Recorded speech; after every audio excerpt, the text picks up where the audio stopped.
नमस्कार, शून्य प्रहर मध्ये आपल्या सगळ्यांचं स्वागत। मी प्रसाद काथे। मराठा आरक्षणाची लढाई महाराष्ट्रात पुन्हा एकदा जोम पकडते।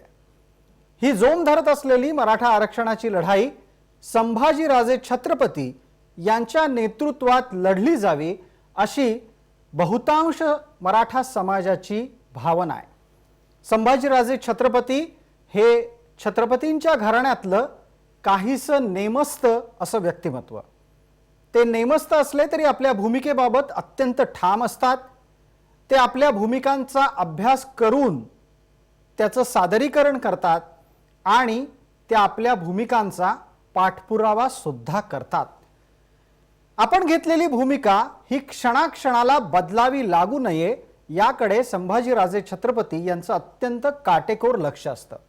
आणि त्यानिमित्तानं आजच्या शून्य प्रहरमध्ये आपण संभाजीराजे छत्रपती यांच्याकडून जाणून घेणार आहोत की मराठा आरक्षणाची लढाई आज कुठवर आली आहे आणि ती उद्या कुठे पोहोचणार आहे।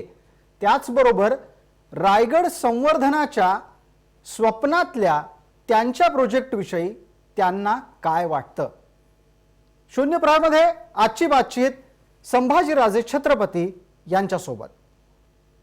संभाजीराजे, आपलं जय महाराष्ट्रभर हार्दिक स्वागत। आणि पहिला प्रश्न अत्यंत स्वाभाविकरित्या तुमची आणि मुख्यमंत्र्यांची जी बैठक झाली त्या संदर्भात आहे। मुख्यमंत्र्यांच्या बैठकीमध्ये तुम्ही मराठा समाज आर्थिक दुर्बल घटकाचं आरक्षण स्वीकारणार नाही इतकी ठाम भूमिका घेतलीत, पण मग हे मराठा समाजाचं आरक्षण कसं असलं पाहिजे आणि आर्थिक दुर्बल घटकाचं आरक्षण जर द्यायचं नसेल तर तुम्ही सरकारला काही कालमर्यादा घातली आहे का? कोणत्या वेळेमध्ये हा विषय पूर्ण झाला पाहिजे अशी अपेक्षा तुम्ही व्यक्त केलेली आहे? नाही, पहिल्यांदा आपण समजून घेतलं पाहिजे का सकल मराठा समाजाने त्याला विरोध केला। हे 10% जे आरक्षण जे सेंट्रल गव्हर्नमेंटने आर्थिक दुर्बल घटकाचं दिलेलं आहे ते एका समाजाला लागू शकत नाही। आणि प्रामुख्याने मराठा समाज म्हटलं तर ज्यावेळी मराठा समाजाला मागासवर्गीय आयोगाने तुम्हाला सामाजिक मागास असं सिद्ध केलेलं आहे, कायदा झालेला आहे, अशा वेळी जर आपण त्या 10% मध्ये गेलो तर जे एससीबीसीचं जे आरक्षण जे सर्वोच्च न्यायालयाने स्थगिती दिली आहे तर हे जर आपण घेतलं तर तिथं सुद्धा आपला स्टान्स काय राहू शकत नाही। कारण का तुम्ही सोशल बॅकवर्ड तुम्ही सिद्ध झाला असल्यामुळं तुम्ही ओपनमध्ये कसं जाणार। म्हणून जे त्यांनी GR मध्ये तो एक विषय घेतला होता, अशोकरावजी चव्हाणांनी जे मला सांगितलं आणि त्यासाठी कालची मीटिंग झाली होती की हे त्याच्यात घेणं हे धोकादायक आहे। आणि ज्या आर्थिक दुर्बल घटकाच्या ज्या अटी सुद्धा घातलेल्या आहेत त्या अटी मराठा समाजाला लागू शकणार नाहीत आणि मराठा समाजावर अन्याय होईल। आणि हे सगळ्या गोष्टी काल मी समजून सांगितल्यानंतर मुख्यमंत्री महोदयांनी लगेच ताबडतोब आदेश काढायला सांगितलेत आणि फ्रेश GR इश्यू करायला सांगितले। संभाजीराजे, तुमच्या वक्तव्यामध्ये एक महत्त्वाचा असाही उल्लेख आला की आर्थिक दुर्बल घटकांचं आरक्षण लागू होत असताना त्यात काही जाचक-अटी आहेत आणि या जाचक-अटी मराठा समाज कदापिही स्वीकारणार नाही। अशा कोणत्या अटी आहेत की ज्या मराठा समाजाला मान्य नाहीत आणि आर्थिक दुर्बल घटकांच्या त्या अटी स्वीकारणं हे समाजाला आरक्षणाच्या दृष्टीने किंवा सवलती स्वीकारण्याच्या दृष्टीने अशक्य आहे? आता एक तिने 5-6 अटी एलिजिबिलिटीसाठी दिलेले आहेत। आता मी त्या सगळ्या बोलत नाही, एक 2-3 सांगतो। उदाहरण जरा माझ्या स्क्वेअर फीटमध्ये इकडे तिकडे होईल पण ते आपण समजून घ्या। पण आज ग्रामीण भागात ज्याचं घर 600 स्क्वेअर फुटाच्या खाली असेल तेच एलिजिबिलिटीसाठी असणार आहे। आज मला सांगा, आज बहुतांश हा गरीब मराठा समाज हा ग्रामीण भागात राहतो। आज तुमचं साधं गाईचा किंवा म्हशीचा गोठा 300 स्क्वेअर फुटावर असेल, घरातलं अंगण एक 100-150 फूट असेल, घर असणार आहे, हे 600 स्क्वेअर फुटाच्या आत कसं बसणार आहे? तुम्ही उपनगरमध्ये त्यांनी सांगितले की 300 स्क्वेअर फुटाच्या पेक्षा खाली पाहिजे। आज अनेक लोक कोल्हापूर असेल, पुणे असेल, नाशिक असेल, मुंबई असेल, जे लोक इथं आले शहरात परवडत नसल्यामुळे सगळ्यांना भाड्याने सुद्धा जमत नसेल, मग त्यांनी आपापल्या जमिनी घेतल्यात, थोड्या फ्लॅट्स घेतले, पण ते काय 300 स्क्वेअर फुटाच्या खाली नसणार ना, ते जास्त असणार। हे कसं आपण त्याचं एलिजिबल होऊ? आणि अनेक उदाहरण मला जाचक अट जे सांगायची आहे, त्यांनी सांगितलं की एका कुटुंबाच्याकडे 5 एकरच्या पेक्षा वर जमीन जर असेल तर तुम्ही एलिजिबल नाही। आज सगळा बहुतांश मराठा समाज हा खानदेश, मराठवाडा, विदर्भ, मराठवाड्यात आहे सगळीकडे. तिथं एक कुटुंब म्हणजे आई वडील आला, मुलगा आली, सून आली, दुसरा मुलगा आला, तर 5 एकरच्या वर निश्चित जमिनी आहेत. आज विदर्भासारख्या ठिकाणी, खानदेश सारख्या ठिकाणी, पश्चिम महाराष्ट्र सारख्या ठिकाणी तिथं म्हणजे जमीन म्हणजे 5 एकर आहे, 10 एकर आहे, उत्पन्न असते 3-4 हजार वर्षालाच मिळते. पण 5 एकरच्या वर निश्चित जमिनी आहेत त्या. हे कशा तुम्हाला अटी मान्य होतील? इतक्या जाचक अटी ते आहे, ते मराठा समाजात 10% जात सुद्धा येऊ शकत नाही. आणि म्हणून आमचं म्हणणं होतं, जसं मागासवर्गीय आयोगाने तुम्हाला सामाजिक मागास सिद्ध केलेलं आहे, आणि ह्या जाचक अटीसवर जर तुम्ही बघितलं तर तुम्ही कुठलाही तुमचा स्टँड राहू शकत नाही. संभाजीराजे, एक मुद्दा उपस्थित करायला हवा. तो असा आहे की राज्य सरकारच्याकडे मोठ्या प्रमाणात वकिलांची फौज आहे, त्यांना सल्ले देणारे वरिष्ठ विधिज्ञ आहेत. असं असताना सुद्धा SEBC या श्रेणी अंतर्गत ठरवला गेलेला मराठा समाज हा अचानक उचलून EWS अर्थात आर्थिक दुर्बल घटकांच्या श्रेणीमध्ये टाकावा आणि हे सगळं एका कायद्याच्या किंवा एका कागदाच्या आदेशानं करावं, असले सल्ले कोण देत असेल महाराष्ट्र सरकारला? नाही, आर्थिक निकषावर आपण जाऊ शकतच नाही. का पूर्वी अनेक आपल्या लोकांकडे प्रयत्न झाला, सरकारकडनं सुद्धा प्रयत्न झाला, पण आर्थिक निकषावर आरक्षण मिळू शकत नाही. आता तुम्हाला सामाजिक मागास म्हणून सिद्ध करूनच तुम्हाला ते आरक्षण मिळवणं गरजेचं आहे, आणि त्याप्रमाणे ते चालू आहे. आज सर्वोच्च न्यायालयात महाराष्ट्राची जी वकिलांची फौज असेल ते जोरात त्यांचं काम चालू आहे. आणि म्हणून आता मागं काय झाल्यापेक्षा आपण त्यांना पूर्ण सपोर्ट करायला पाहिजे की जेणेकरून तुम्ही मराठा समाजाची आणि सरकारची बाजू तिथं जोमाने तिथं मांडणं गरजेचं आहे. एक प्रश्न अत्यंत स्पष्टपणेच विचारावासा मला वाटतो आहे, आणि तो असा आहे की सरकारांची अपेक्षा आहे का की मराठा समाजाला आरक्षण मिळावं, आणि त्यात सुद्धा आत्ताच्या विद्यमान सरकारची ती अपेक्षा आहे असं तुम्हाला दिसतंय का? त्यांचा हेतू काय आहे? त्यांचा हेतू स्पष्ट आहे का, शुद्ध आहे का मराठा समाजाच्या आरक्षणाबाबत? मी पूर्वीपासून सांगत आलेलो आहे की देवेंद्र फडणवीसांचं सरकार असू दे, काय आता उद्धव ठाकरेंचं सरकार असू दे, मराठा समाजाचा जो आरक्षणाचा विषय हा राजकारणाच्या पलीकडे आहे. हे जे शिवाजी महाराजांनी, शाहू महाराजांनी जे आपल्याला आरक्षण दिलं ते बाबासाहेब आंबेडकरांनी घटित केलं. म्हणून तुमचं माझं करण्यापेक्षा एक समाजाकडे बघून तुम्ही ही मागणी मांडायला पाहिजे. मला ह्या प्रथमदर्शी असं वाटते की सगळ्यांनी मिळून काम करावं, एवढाच मी त्या सगळ्यांना सूचना दिलेत. आणि एक काल विषय मी मुख्यमंत्र्यांशी बोललो, तो चुकून तुमच्यावर जो प्रश्न येणार नाही म्हणून मी ते ॲड करतोय की 10% जे आरक्षण आर्थिक दुर्बल घटकांना दिले त्याला सुपर न्यूमररी किंवा अलौकिक पद्धतीने दिलेलं आहे. म्हणजे 10% एक्स्ट्रा केले की हे 10% आणि ह्या 100% लोक म्हणजे 50% ओपन आणि 50% SC ST OBC ह्याचा काही संबंध नाही. ज्यांना आरक्षण ST SC OBC ना जे आरक्षण घेतात त्यांना 10% आरक्षण घेता येत नाही, पण हे 10% सुपर न्यूमररी आहे, म्हणजे एक्स्ट्रा फायनान्शियल बजेट केलेलं आहे. मी महाराष्ट्र सरकारला विनंती केली, जसं सेंट्रल गव्हर्नमेंटनी 10% आरक्षण सुपर न्यूमररी अलौकिक पद्धतीने केलंय, तुम्ही सुपर न्यूमररी एक्स्ट्रा सीट्स महाराष्ट्रासाठी जे शैक्षणिक सीट्स तुम्ही 12% द्या, जे तुमचं आरक्षण आज तिथं सर्वोच्च न्यायालयामध्ये स्थगिती मिळालेली आहे. त्यांनी सुद्धा मला काल पॉझिटिव्ह सांगितलंय. सगळे होते काल, AG अटॉर्नी जनरल होते, सगळे सचिव होते, सगळेजण काल तिथं होते. त्यांनी सुद्धा मला सांगितलं की राजा हा तुमचा मुद्दा रास्त आहे आणि आपण त्याच्यात लक्ष घालू, जेणेकरून आपल्याला हे 12% आपल्याला टेम्पररी जोपर्यंत SEBC क्लिअर होत नाही तोपर्यंत हे आपण कसं तुम्हाला देऊ शकतो. मग आपल्याला ते म्हणजे उदाहरण AICTला असेल किंवा मेडिकल असेल, आपल्याला ते अर्ज करावं लागतील जे 12% एक्स्ट्रा घेण्याच्या दृष्टीकोनातून. तो एक काल सकारात्मक एक मुवमेंट झालेली आहे. अगदी याच निमित्तानं मी माझा पहिला प्रश्नही तुमच्या समोर ठेवताना असंच म्हणालो होतो की निर्णय घेताना काही ना काहीतरी कालमर्यादा अपेक्षित करायला हवी. कारण आज 11वीचे प्रवेश रखडलेले आहेत, MPSCच्या विद्यार्थ्यांच्या बाबत निर्णय अद्याप झालेले नाही आहेत, आणि ही सगळी परिस्थिती पाहता मी पुन्हा विचारेन की राज्य सरकारनं आर्थिक दुर्बलांच्या कोट्यात मराठ्यांना आरक्षण देऊ नये किंवा तुमच्या मागण्या पूर्ण करण्याच्यासाठी काही कालमर्यादा राखली पाहिजे असं तुम्ही सांगणार आहात का? तुम्ही त्यांना काही कालमर्यादा देत आहात का? नाही, मी काल मर्यादेवर असं काही बोललो नाहीये, पण हा मुद्दा तुमचा रास्त आहे. मी त्याच्यावर निश्चित विचार करेन. काही काल मर्यादा ठरवणं गरजेचं आहे. कारण का अनेक मुलांचं आता काय झालंय की जिने MPSC परीक्षा दिली जी थोडी क्लिअर झाली असतील, सगळ्या म्हणजे मराठा समाज आणि इतर समाजात सुद्धा करोनाच्यामुळे बराच म्हणजे विलंब व्हायला लागलेला आहे. तर माझी उलट सरकारला ह्या संदर्भात एक विनंती राहणार आहे. मी पत्र सुद्धा मुख्यमंत्र्यांना मी शूट करतोय. ते म्हणजे तुम्ही जी एज मर्यादा लावलेली आहे ती थोडीशी तुम्ही एक्सटेंड करावी.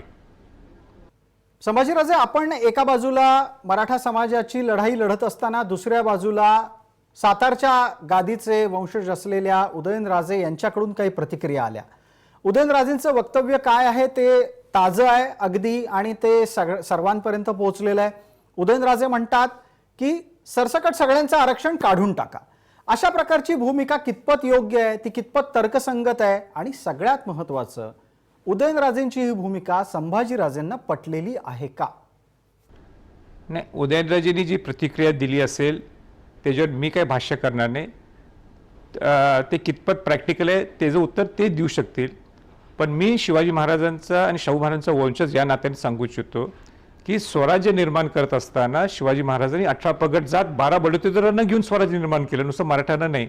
राजश्री शाहू महाराजांनी सुद्धा बहुजन समाजाला 1902ला जे आरक्षण दिलं त्यामध्ये अनुसूचित जाती असतील, जमाती असतील, OBC असतील आणि मराठा समाजाचा समावेश होता. आरक्षण देण्याचा हेतूच हा आहे की जो वंचित समाज आहे, जो गरीब समाज आहे, त्यांना या वंचिताच्या माध्यमातून बाहेर काढणं, गरिबीतून बाहेर काढणं. पण आजही तुम्ही जर पाहिलं तर ज्यांना आरक्षण दिलेलं आहे आपण SC, ST, OBC ह्या लोकांना, ते आजही गरिबीत आहेत, वंचित आहेत. आणि अशा वेळी आरक्षण काढून घेणं आणि आर्थिक निकषावर ठेवणं हे बरोबर नाही असं मला वाटते. मला वाटते या प्रसंगी मी एवढं सांगू इच्छितो की जे राजश्री शाहू महाराजांनी जे आरक्षण दिलं होतं 100 वर्षाच्या अगोदर, ते अजूनही पूर्ण झालेलं नाही. किंवा आपण ज्याच्यासाठी आरक्षण दिलं होतं ते अजूनही साधलं गेलं नाही. आणि म्हणून बाबासाहेब आंबेडकरांनी राजश्री शाहू महाराजांचं आरक्षण संविधानात घटित केलं. आणि मी एवढीच अपेक्षा व्यक्त करतोय की जे शाहू महाराजांचं जे आरक्षण होतं, जे बाबासाहेब आंबेडकरांनी ते घटित केलं, ते आपण पूर्ण होत परत ते आरक्षण आपण काढून घेऊ शकत नाही. जी बिलकुल. या निमित्तानं एक पुढचा प्रश्न असा उपस्थित करेन की हे जे काही तुम्ही मांडता हे सगळं कुठून येतं? तुम्ही राजर्षी शाहू महाराजांच्या घराण्याचे वंशज आहात, त्यामुळे ही सामाजिक समतेची गोष्ट, समरसतेची गोष्ट ही रक्तातच असते, त्यामुळे ती अत्यंत सहज आणि अत्यंत उत्कट पद्धतीनं येते, की त्या अनुषंगानं काही विशेष मेहनत घ्यावी लागते, किंवा कशा पद्धतीनं हा विचार पुढे येतो, हे सगळं कुठनं जमतं? निश्चित आहे की राजर्षी छत्रपती शाहू महाराजांच्या घराण्यात माझा जन्म होणं हे माझं म्हणजे माझं सौभाग्य मी समजतो. आणि जी माझी मुवमेंट आहे ती एकूण एक शिवाजी महाराज शाहू महाराजांच्या पावलावर पाऊल चालते. आणि म्हणून तसंच मी जाणार आहे पुढं. आणि ते रक्तातच आहे म्हणण्यापेक्षा त्यांच्या विचाराने माझी वाटचाल चालू आहे. रक्त एक भाग आहे त्यांच्या घरात माझा जन्म, सात अभिमान आहे. पण नुसतं रक्ताने वारसदार होण्यापेक्षा त्यांच्या विचाराच्या ह्याच्यानी वारसदार झालो तर ते मला जास्त आवडेल. म्हणून मी जे तुम्ही लोकसभा आणि राज्यसभेचा सुद्धा विषय जो तुम्ही आता नमूद केला होता ह्याच्याशी कनेक्टेड नाही आहे, पण मला आपल्याला सांगायचं आहे की सर्वप्रथम मी मुवमेंट सुरू केली आरक्षणाची. आपल्या राज्यसभेत मी विषय मांडला, मी गांधीजींच्या पुतळ्यासमोर आंदोलन केलं. पण मला आनंद आता ह्याच्यासाठी आहे की मी मुवमेंट सुरू केल्यामुळं आज अनेक खासदार लोकसभेत आणि राज्यसभेत आता हे विषय मांडायला लागले आहेत. आणि ही एक संघ हे सगळे खासदार एकत्र येतात आणि दाखवतात की हो, आम्ही समाजासाठी राजकारणाच्या पलीकडे आहोत. म्हणून मी सगळ्या खासदारांचा मनापासून आभार व्यक्त करतो. कारण का 30 खासदारांनी प्रामुख्याने मला शिवसेनेचे प्रामुख्याने जास्त होते, BJPचे होते, राष्ट्रवादीचे तर पवार साहेबांनी स्वतः मला सांगितलं की माझे सगळे खासदार तुमच्याबरोबर येतील पंतप्रधानांना भेटायला. सगळ्या पक्षातल्या लोकांनी त्यांनी मला पूर्ण सहकार्य केलं. ह्याचा अर्थच असा आहे की समाजासाठी आपण राजकारणाच्या पलीकडे आहोत. म्हणून मी सर्व खासदारांचा मनापासून आभार व्यक्त करतो. तुम्हाला बऱ्यापैकी लोक शांत, संयमी अशा स्वरूपाचा चेहरा असलेलं नेतृत्व म्हणून ओळखतात. पण दुसऱ्या बाजूला नुकतंच नाशिकच्या मराठा समाजाच्या परिषदेमध्ये तुमच्याकडून एक अत्यंत आक्रमक असं वक्तव्य झालं की छत्रपतींच्या मध्ये अर्थात छत्रपती घराण्यांमध्ये कोणी वाद लावत असेल तर त्याला ठोकून काढा. अशा प्रकारचं वक्तव्य तुम्ही कोणाबद्दल केलं आणि मुळात तुम्हाला इतका राग का आला? नाही, मला सांगायची काही गरज नाही. मी कोणाला म्हटलं, ज्याला म्हटलंय त्याला ते समजले. मला एक सांगा, दोन छत्रपतींच्यात काही वाद नाही आहे. हां, आम्ही समंजसपणाने वागतो. मग हे असे मधले मधील लोक जे काहीतरी भानगड करत बसत असतात त्यांना राग येणार नाही, संतप होणार नाही. मी काय चुकीचं बोललो? मी नेहमी माझा जर स्वभाव बघितला, मी सगळ्यात संयम ठेवून जाणारं माझं नेतृत्व आहे. केव्हाही मी कोणालाही जोरात बोलत नाही. पण जे जर दोन घराण्यामध्ये तुम्ही जर फूट पाडत असाल, जे 300 वर्षाच्या पूर्वी जर जी फूट पडली आणि वारणा तह झाला सातारा आणि कोल्हापूरमध्ये, हे परत आणायचं आहे का? ते कदापि होऊ नये म्हणून त्या जे कोण असतील लोक, त्याला माझं ते उत्तर होतं. जी लढाई तुम्ही लढता आहात त्यामध्ये उदयनराजेंना सोबत घ्यावं असं वाटतं? आम्ही दोघं एकत्रच आहोत आणि त्यात काही दुमत नाही आहे. आणि मी नुसतं म्हणतो दोन छत्रपतीच का, सगळ्या समाजातल्या लोकांनी यायला पाहिजे एकत्र, सगळ्या पक्षातल्या लोकांनी एकत्र यायला पाहिजे. आणि म्हणून माझी ती मुवमेंट होती की ओबीसी समाजानं सुद्धा मी काल मला भेटायला आले. काल मला ते हरिभाऊ राठोर भेटले, मुस्लिम ओबीसीचे अध्यक्ष भेटले, संध्याकाळी शेंडगे आणि त्यांचे सर्व सहकारी भेटले. हाच विषय आहे की जे माझं पूर्वीपासून माझं म्हणणं आहे की बहुजन समाज एकत्र यायला पाहिजे, एका छत्राखाली यायला पाहिजे. आणि ती मुवमेंट करण्यासाठी मी बाहेर पडलोय आणि त्याचं कौतुक आहे की ते सगळे करायला लागलेत. म्हणून नुसतंच दोघात छत्रपती यावं असं नाही आहे. छत्रपतींच्या बरोबर इतर ओबीसी समाज असेल, इतर समाजातले लोक असतील, सगळ्यांनी यायला पाहिजे. पण मला अनेक प्रश्न आपल्याला ह्या प्रसंगी सांगायचे. छत्रपतींचा हा विषय झालाच, जरा ह्या टाइम तुमचा एक्सटेंड होत असेल तरी मी सांगतो की तुमच्या चॅनलच्या माध्यमातून आपण हा विषय पोचवावं. की मला परवा मी आनंदराज आंबेडकर आणि बाळासाहेब आंबेडकरांचं वक्तव्य मी ऐकलं. जे बाबासाहेब आंबेडकरांचे वंशज आहेत त्यांनी इतकं बोल्ड स्टेटमेंट केलेलं आहे की आम्हाला शैक्षणिक आणि नोकरीत आरक्षण असून दे नुसतं, पण राजकीय आरक्षण नको, एवढं मोठं विधान त्यांनी केलं. तर त्याच्यासाठी सगळे विद्वान लोक असतील किंवा जे राजकीय ॲनालिस्ट असतील किंवा वकील लोक असतील, ह्यांनी सगळ्यांनी ह्याच्यावर विचार करावा. ह्यांनी असं बोल्ड स्टेटमेंट का केलं? मला एकदम म्हणजे चांगलं सुद्धा वाटलं आणि आश्चर्य सुद्धा वाटलं. अगदी अगदी अगदी फार फार फार बरं झालं तुम्ही स्वतःच हा विषय उपस्थित केलात. मी त्या विषयाकडे येणारच होतो. ज्या मुद्द्यावर प्रकाश आंबेडकर आणि आनंदराज आंबेडकर यांनी आपलं वक्तव्य दिलेलं आहे त्या मुद्द्याच्या अनुषंगाने मला असं विचारायचं आहे की ज्या वेळेला एखादा नेता जातीचं आरक्षण घेऊन राजकारणामध्ये उतरतो त्यावेळेला तो नेता बऱ्याचदा त्या जातीचा राहत नाही, तो त्या पक्षाचा बनतो. आणि मग अशा वेळेला संबंधित नेता हा जातीचं भलं करण्याच्या साठी जी आरक्षणाची मूळ संकल्पना आहे तसं करताना दिसत नाही. त्यामुळे तुम्हाला वाटतं की जातीचं आरक्षण घेणारे नेते हे पक्षाला जास्त न्याय देतात, जातीला कमी न्याय देतात? बरोबर आहे. म्हणूनच त्याच्याबद्दल आपण संशोधन करणं गरजेचं आहे की जो मुद्दा त्यांनी मांडला या दोघांनी हा रास्त आहे की नेमकं ज्याच्यासाठी आरक्षण अलॉट केलेलं आहे ते त्याप्रमाणे चालू आहे का? म्हणजे आज बाबासाहेब आंबेडकरांच्या वंशजांनी हे विधान करणं म्हणजे हे फार मोठी बाब आहे. म्हणून त्याच्यावर सगळे जे मी नावं सांगितले 1-4-5 जण, हे सगळ्यांनी एकत्र बसायला पाहिजे आणि त्याच्यावर संशोधन होणं गरजेचं, चर्चा व्हायला पाहिजे त्याच्यावर. बरं, एका बाजूला ही भूमिका ओबीसी समाजाच्या संदर्भातली तुम्ही मांडत आहात, पण दुसऱ्या बाजूला एक अत्यंत स्वाभाविक मुद्दा उपस्थित करावासा वाटतो आणि तो असा की ओबीसी समाजाच्या नुकत्याच झालेल्या पत्रकार परिषदेत त्यांनी अत्यंत थेट भूमिका घेतली की मराठा समाजानं आर्थिक दुर्बल घटकाचं आरक्षण स्वीकारावं आणि कुणबी समाजाच्या किंवा एकूणच ओबीसी समाजाच्या आरक्षणावर कुठल्याही प्रकारे गदा येईल असं काही करू नये.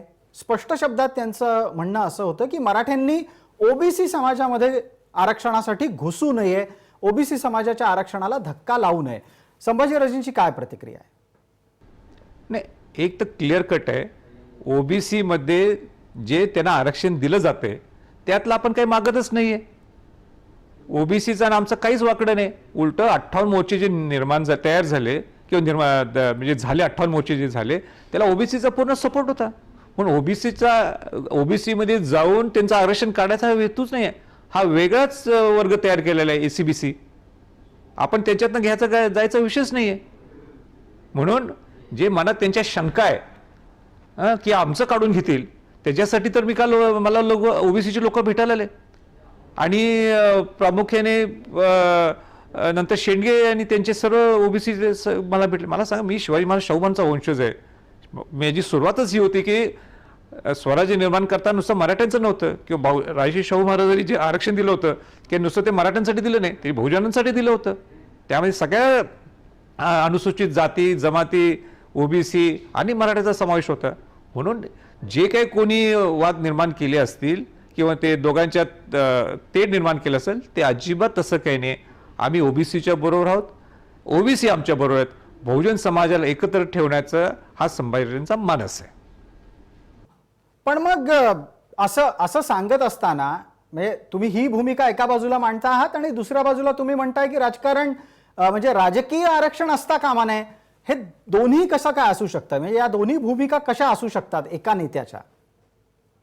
नाही, मी शैक्षणिक आणि नोकरीच्या बाबतीत बोललो नाही. तिथं आरक्षण पाहिलंच. पण मी बोललो नाही बाबासाहेब आंबेडकरांचेच वंशज आनंदराज आंबेडकर आणि बाळासाहेब आंबेडकर म्हणतात की राजकीय आरक्षण नको. हे का म्हणतात ह्याच्यावर अभ्यास होणं गरजेचं आहे. हा माझा प्रायमा फेशा आपल्याला म्हणजे सर्वांना विनंती आहे. आपण चर्चा करायला पाहिजे ह्यांचं काम मत आहे असं आहे.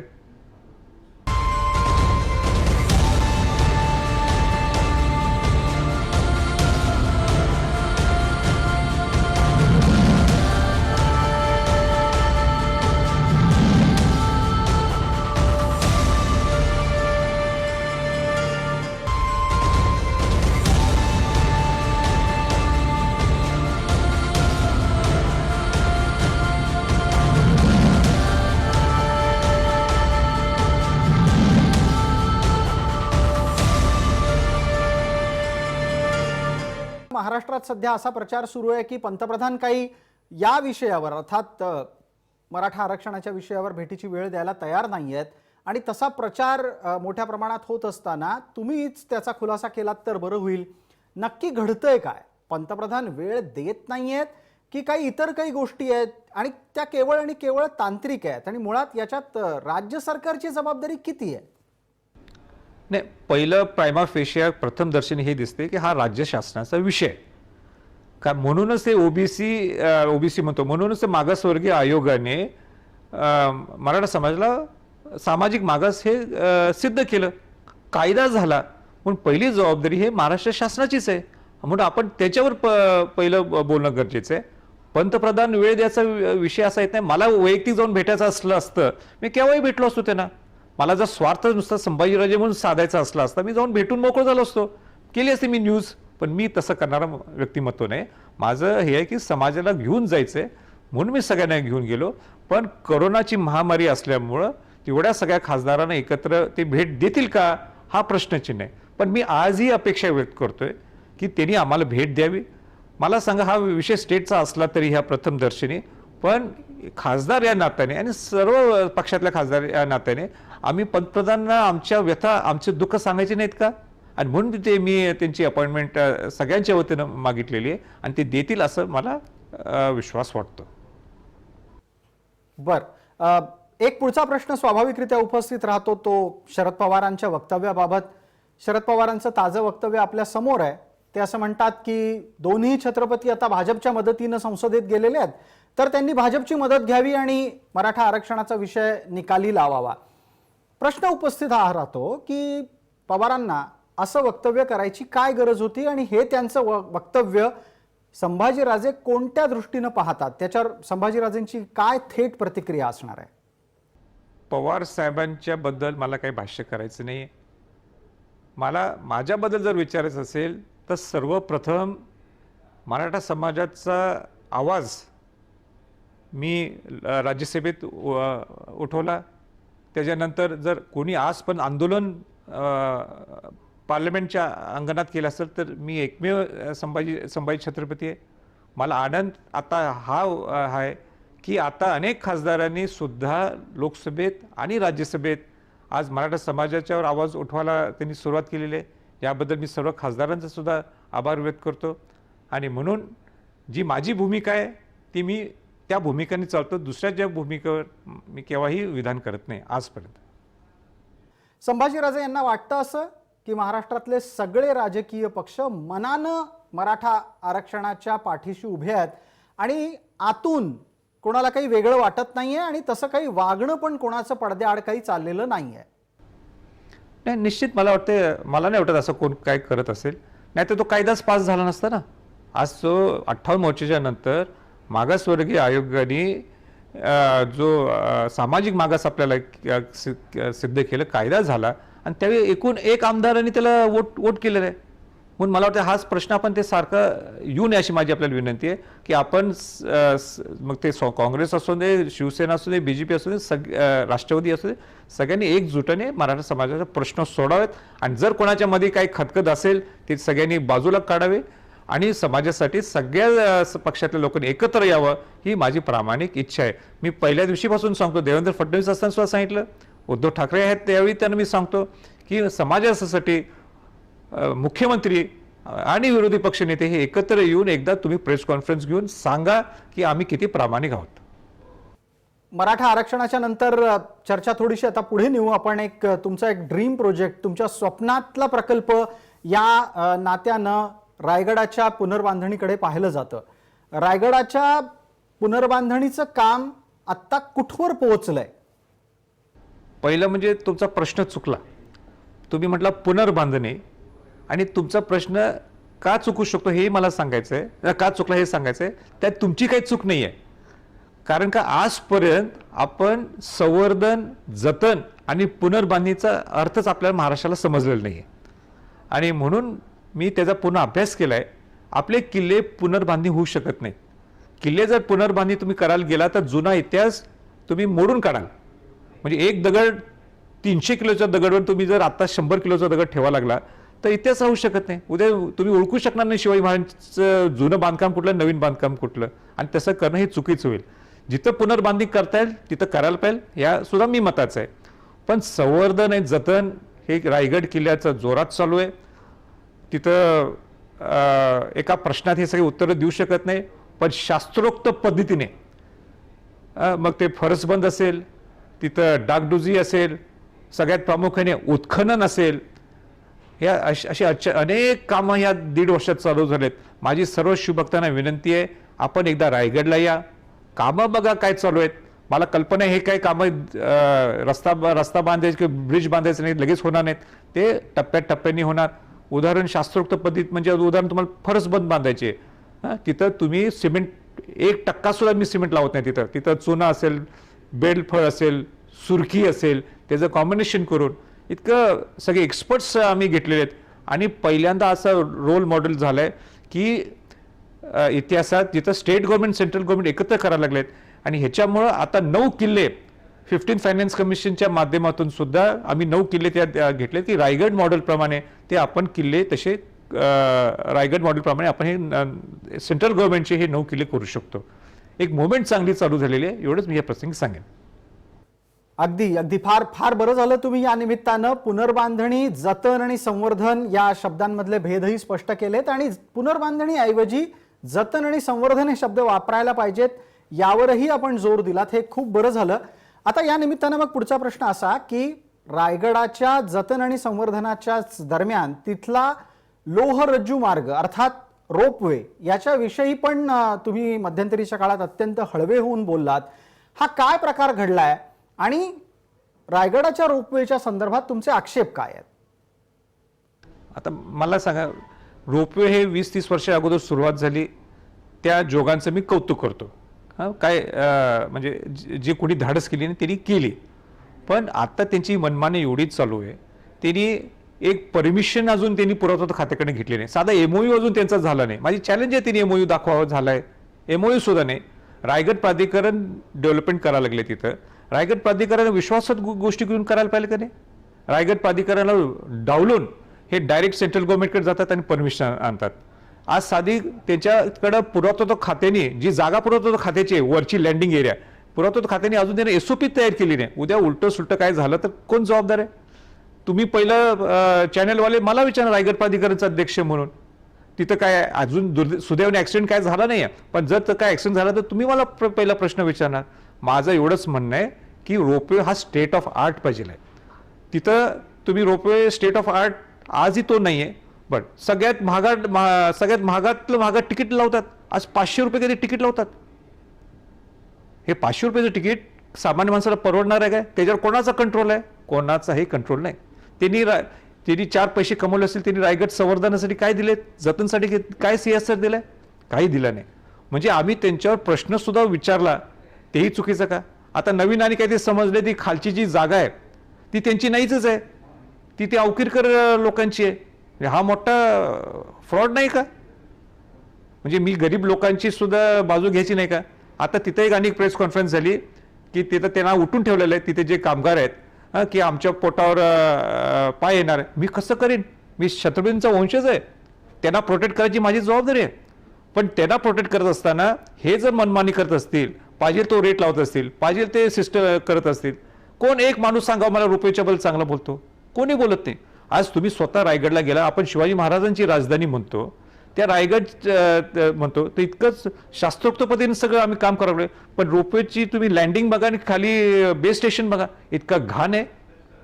हे असलं रोपवे पाहिलं आपल्याला. आज महाराष्ट्र रायगड प्राधिकरणाकडे 50 कोटी रुपये आहेत. आपण नवीन रोपवे करायची आमची इच्छा आहे. आम्ही देतो ना 20 रुपये तिकिटाने सामान्य माणसाला. हेतू काय? जो वयस्कर माणूस आहे, जे वृद्ध आहे, तो जो जाऊ शकत नाही, त्यांना तुम्ही 500 रुपये जर चार्ज करायला लागला, हे चुकीचं आहे ना. तुम्ही द्या ना 50 रुपये मध्ये.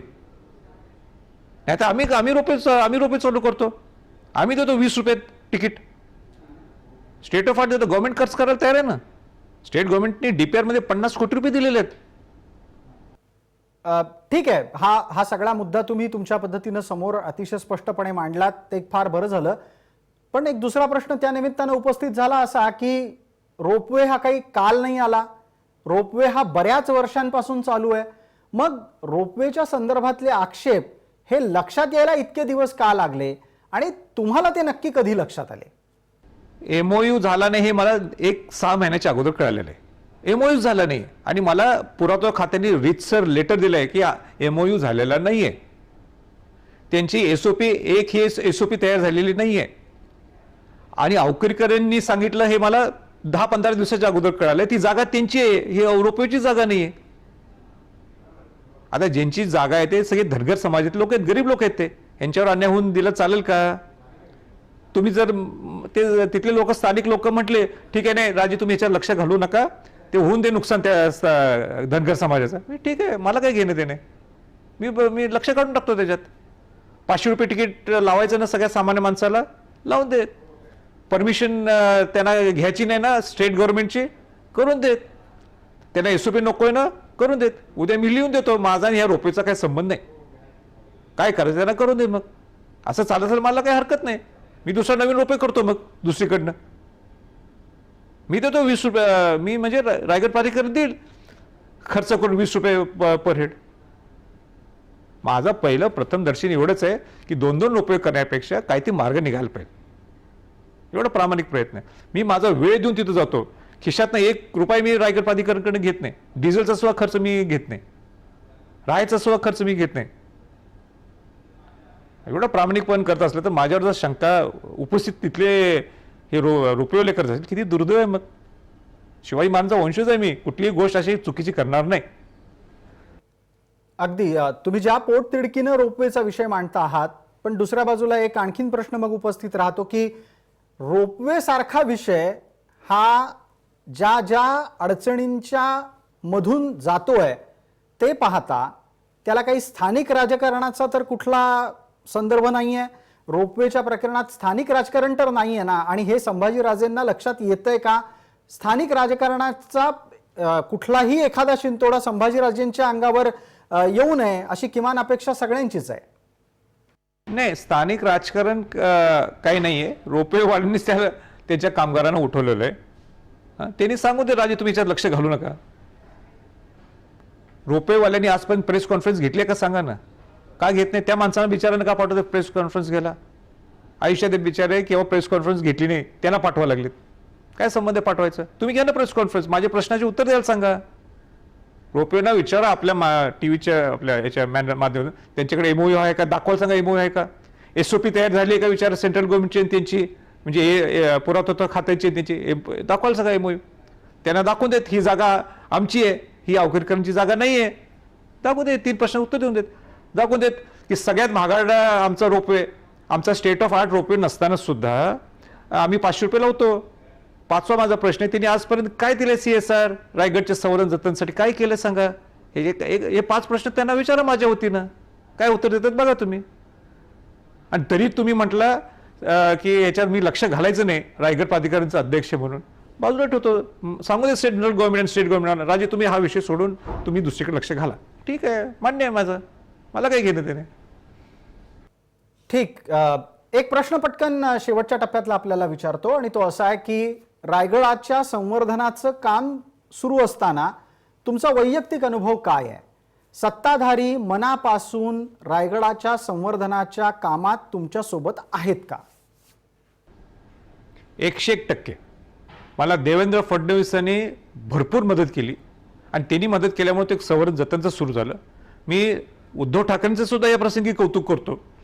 पहिल्यांदा जे त्यांनी मंजूर केले 20 कोटी रुपये, ही जुनी मागणी होती. म्हणजे आम्ही मागायचं असते ते मंजूर करायचं असते, पण ही जुनी मागणी असली तरी त्यांच्याकडे अनेक फाईल्स होत्या. पहिली फाईल जर कुठली क्लिअर केली ती रायगडची केली. पण मी उद्धव ठाकरेंचं सुद्धा मी कौतुक करतो. आणि देवेंद्र फडणवीस सुद्धा ज्यावेळी तिथं आले होते, मी त्यांना सांगितलं होतं ओपनिंगला कुठं यायचं नाही, हे शिवाजी महाराजांचं रायगडचं काम चालू आहे, तुम्हाला यायचं असेल तुम्ही मुख्यमंत्री आहे, तुम्ही इन्स्पेक्शन करायला कामाचं काम कसं चालू आहे बघायला. आणि ते इन्स्पेक्शन करायला त्यांनी एकही ऑफिशियल प्रोग्राम त्या दिवशी नोंद केला नव्हता. ते त्यांचं कौतुक आहे. इकडे उद्धव ठाकरेंचं कौतुक आहे. आणि म्हणून मुख्यमंत्री कोणी मुख्यमंत्री असू दे, रायगडकडे बघताना तो शिवाजी महाराजांचं स्वराज्याची राजधानी आहे, तिथं शिवाजी महाराजांना राज्याभिषेक सोहळा झाला, जिथं शिवाजी महाराज छत्रपती ही पदवी संबोधण्यात आली, जिथं शिवाजी महाराजांनी स्वराज्य हे माझं सुराज्य व्हावं ही शपथ घेतली. आणि ज्या ठिकाणी शिवाजी महाराज वारले या रायगड किल्ल्यावर कोणी राजकारण करू नये, हे माझी सगळ्यांना सूचना आहे आणि विनंती सुद्धा आहे. आणि ते माजी मुख्यमंत्री आणि आजी मुख्यमंत्र्यांनी सुद्धा रायगडवर आजपर्यंत त्यांनी राजकारण केलं नाही. याबद्दल मी दोघंही माजी मुख्यमंत्र्यांचा आभार व्यक्त करतो. धन्यवाद संभाजीराजे छत्रपती. या संपूर्ण चर्चेसाठी आपण वेळात वेळ काढून आणि आत्ताच्या सध्याच्या अत्यंत धावपळीच्या दिवसांमध्ये सुद्धा वेळ काढून जय महाराष्ट्राशी मनमोकळी चर्चा केली, त्याबद्दल खूप खूप आभार आणि धन्यवाद. शून्य प्रहरमध्ये वेळ झाली इथेच थांबण्याची. ताज्या बातम्यांसाठी आपण पहा फक्त जय महाराष्ट्र.